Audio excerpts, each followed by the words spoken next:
Think we got it. Okay. Hi, ladies. First and foremost, thank you guys so much for the ones who were able to get through and sit and watch me do the video. Um, I know you guys were like messaging me and was trying to get you guys in who weren't able to get in. So I am so very, very, very thankful for those of you who were able to watch and hear me, even though you couldn't communicate or respond with me. But what I did do was I did put the referencing scriptures in a post, so that way you guys do have them. And I'm just going to kind of give a briefing of kind of where we were at before we started running into the issues. Okay.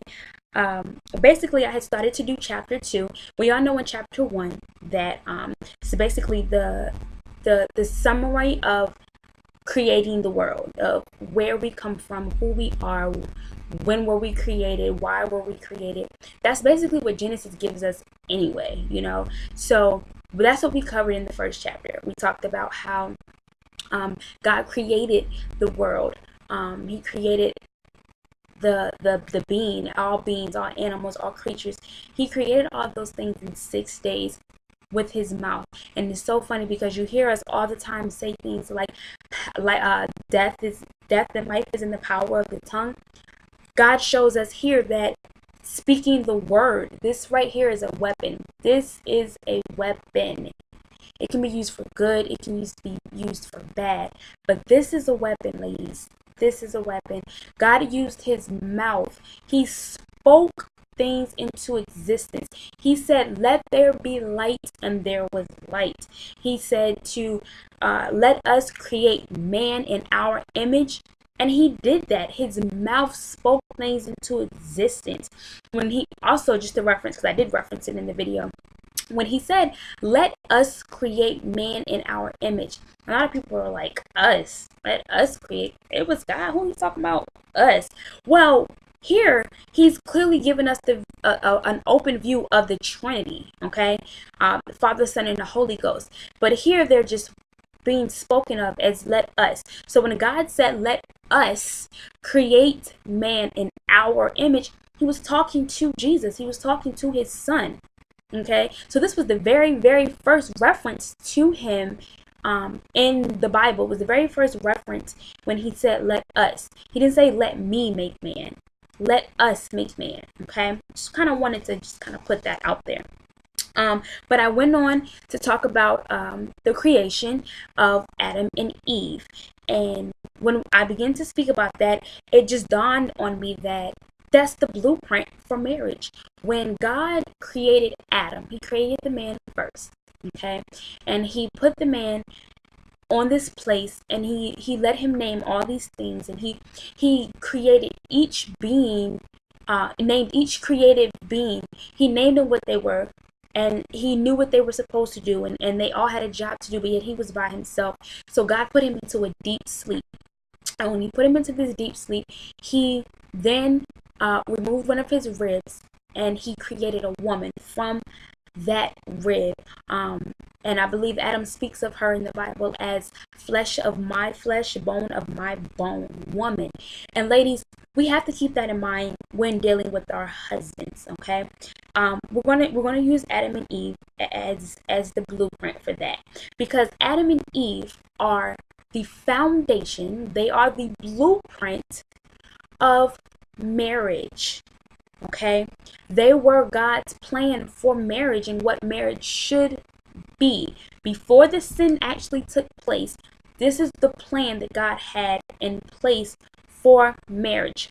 It was one woman,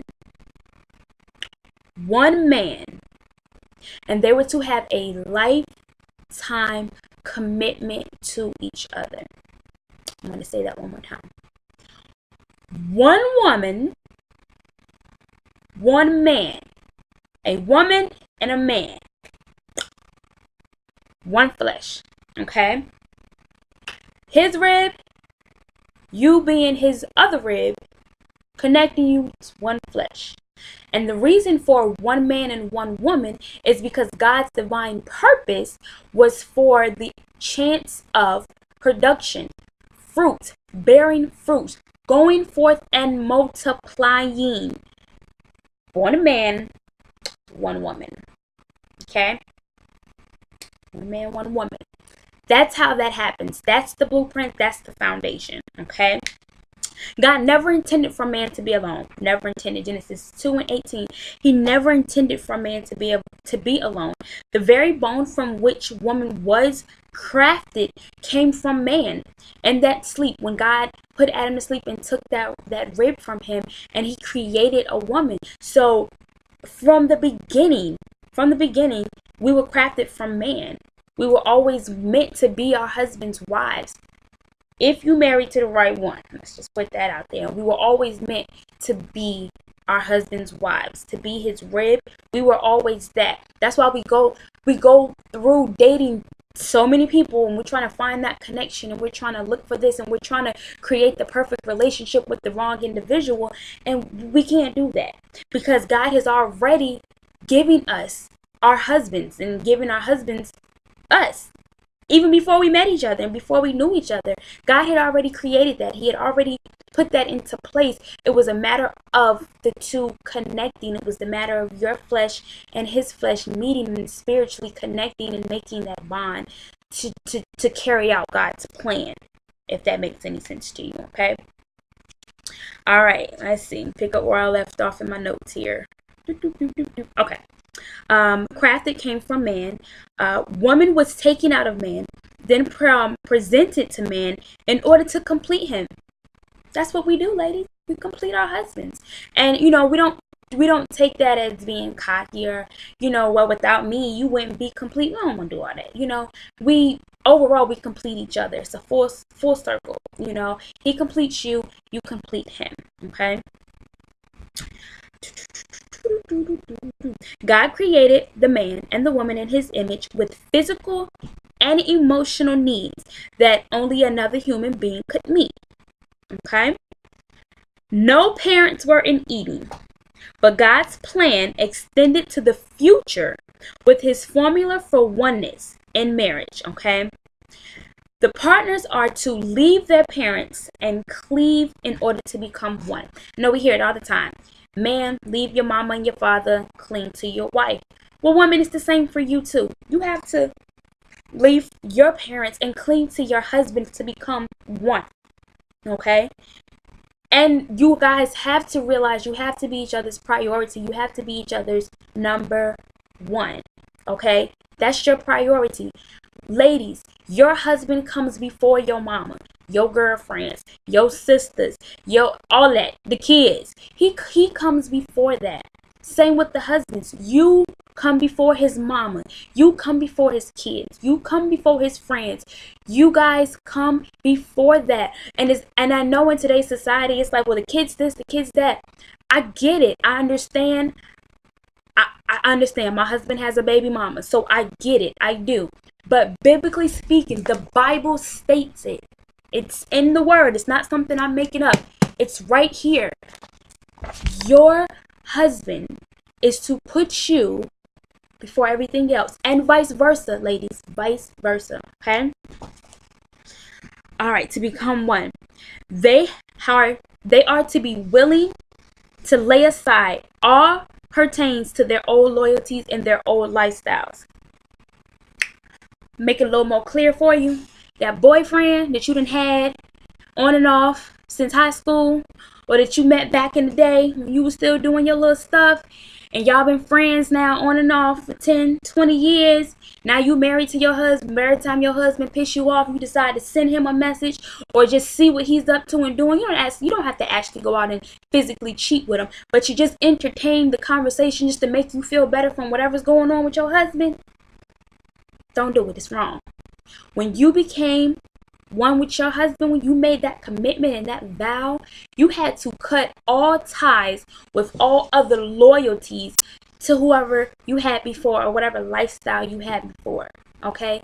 And I know, if there's no kids involved, it shouldn't be that hard to let go. I'm just going to be honest. Okay?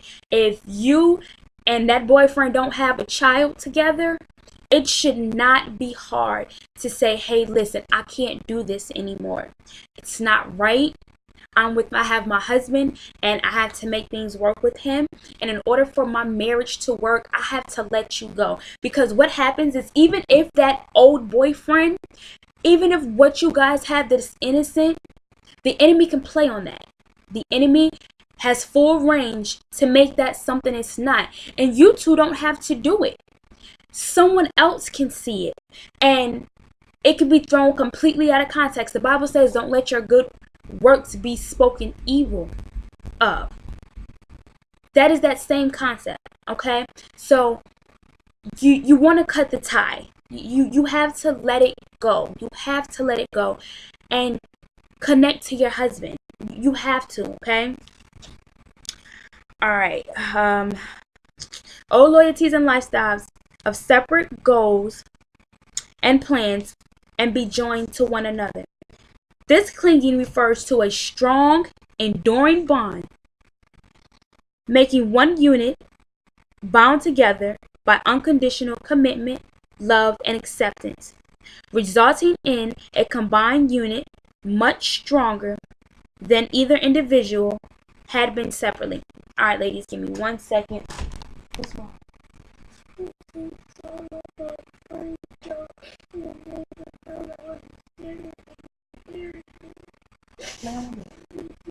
Stop crying. All right. Sorry about that. All right. So, resulting in a combined unit much stronger than either individual had separately. So, ladies, lay down. Combine together. You and your husband combine together. You're stronger as a team. You can do your things separately, true, but together, combined together, you're stronger that way. Okay? How do you get that bond with your husband? How do you get that? Vulnerability. I know we had asked the question, we had asked, what were some things you guys struggled with in your marriages, and what were some things you guys wanted to talk about it and things like that. And I remember a lot of you made comments like intimacy after infidelity, trusting after infidelity. There were a few, but they all kind of came back around to the same thing. In order to give love, to give that true love after such a bad hurt, after that heartbrokenness of being betrayed and feeling betrayed, if you choose to stay in that situation and you choose to stay with your husband, the way to get over that, honestly, ladies, is outside of prayer and God, of course, is vulnerability. You and your husband have to be 100% vulnerable with each other. 100% vulnerable with each other. You have to lay everything out there on the table. I did this, and that. You did this, and that. It's all out there. Where do we go from here? Once you are 100% vulnerable with your husband, now connect again. Once you begin to connect, you can begin to communicate. Once you begin to communicate and you begin to understand each other and you begin to talk to each other, not yell, not scream, not talk at, but to really listen and understand each other, you then begin to build trust. Okay? There is life after infidelity. Trust me. There is life after infidelity. There is life after a baby with someone else. There is life after that with your husband. There is life after infidelity. Okay? Don't let nobody tell you different. It's the matter of how much you're willing to do and how far you're willing to go to make it work. God can do anything. He created the world, y'all. Think about it. He created the world. He created humans. He created all the stuff that we see. You mean to tell me you can't trust in him to fix your marriage? It can be done. All God is waiting on you to do is trust him to do it. We get caught up in trying to do it ourselves, and we can't do that. You got to let him do it. The only thing that you got to do is have faith. Faith. You have to believe in your heart that God can do it. My pastor has been talking about faith forever now. It's come up so much in Bible study and in church. Faith, y'all. Faith, faith, faith. That's how you impress God. God got everything else. He don't need your credit for nothing else. All he needs is your faith. Faith. Faith. You put the faith in God and the trust in God that he's going to fix your marriage and fix your problems, and he will do it. But you got to really believe it. So you can't say, God, I turn it over to you and I give it to you, and then you still trying to go through his stuff and see what he doing, where he at, who he talks to. You can't do that. Can't do that. That's not trusting God to fix it. And a lot of times we doing, God fix my husband, God fix this, God fix that. And it should be, God fix me. Work on me. See what happens, ladies, when you allow God to begin to change you and fix you, because we're not perfect. We got attitudes. When we don't have our way, we get mad. So when you ask God to come in and fix you, and you really let him change you, that then carries over into your household. And you'll begin to see the change in your husband. Because as God is working on you and changing you, that overflow begins to change your husband. It begins to change your household. It begins to change the atmosphere around you. So you got to stop asking God to fix him and ask God to fix you. Fix you and worry about you fixing you, and let God handle everything else, because he can do it. Trust me, ladies, he can do it. It can be done. Okay. All right.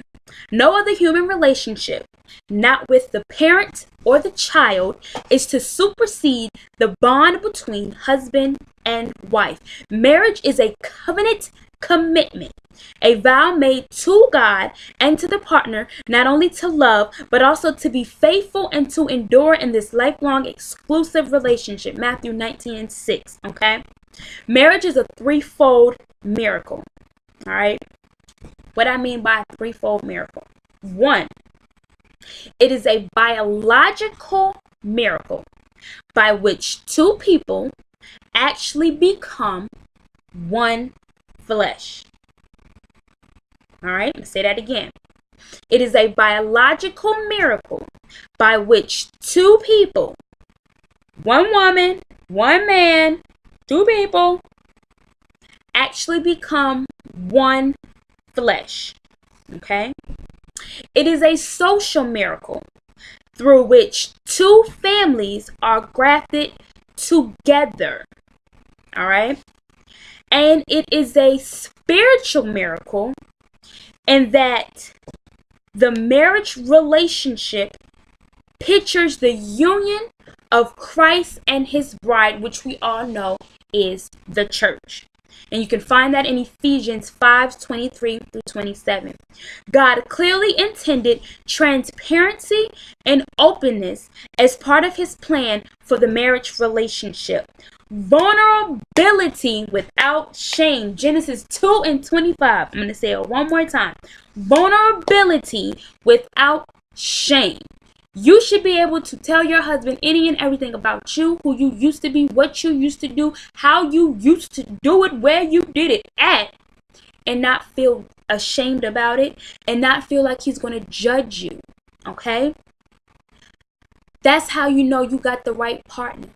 Because at the end of the day, ladies, he ain't been perfect either. I'm pretty sure he could tell you some stories about what he did, how he did it, where he did it with, how many was there, and who watched. Okay? So vulnerability is key. When you and your husband are vulnerable with each other, the sky is the limit. Because vulnerability opens communication. Communication brings understanding. Understanding builds trust. And the sky is the limit when there's trust. When he can walk out the door and go down the street and you not worry 1 second about who he going to go see, you know that your trust is back. He can leave his phone sitting beside you and you don't pick it up to go through it. You are now trusting your husband. Okay? He can tell you he's going to the gym and be gone for 30 minutes longer than he said he would be, and not one time would your mind wander and think he's doing something he's not doing. Because the trust that you have that's built in Christ won't allow you to do it, because the enemy has no place there. He can't dwell in that. See, God knows that if we're together, if we're bonded, the enemy can't come through that. And see, the enemy know it too. That's why he don't like marriage. If he can cause distraction and confusion and mess, then there's a chance that y'all gonna divorce and go separate ways, and boom, there's no more unit.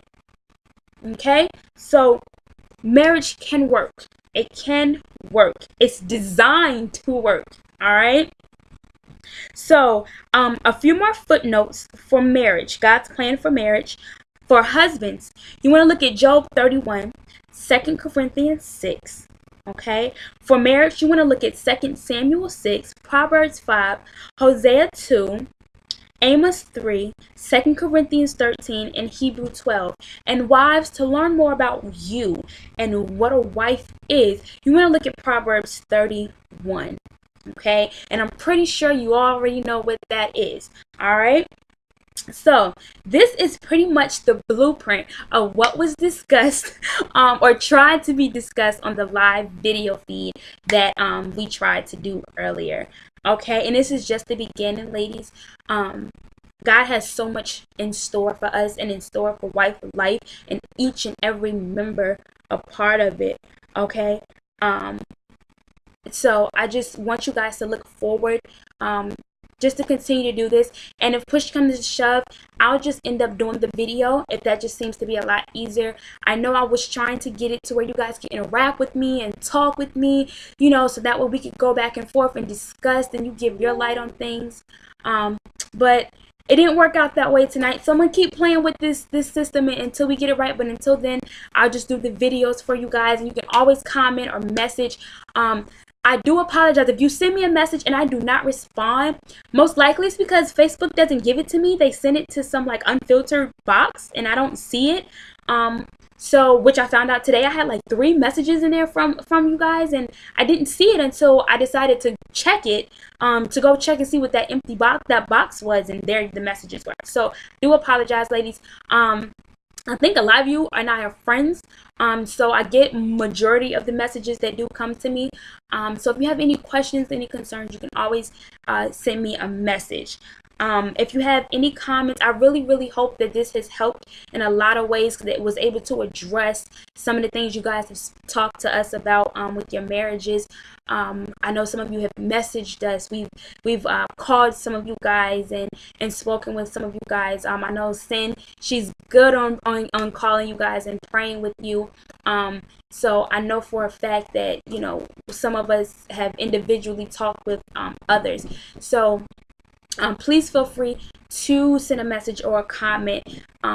We are definitely here for you guys. All right, so I love you ladies so very much, and thank you for the encouragement to continue to do this. Thank you guys so very much, and I love you guys.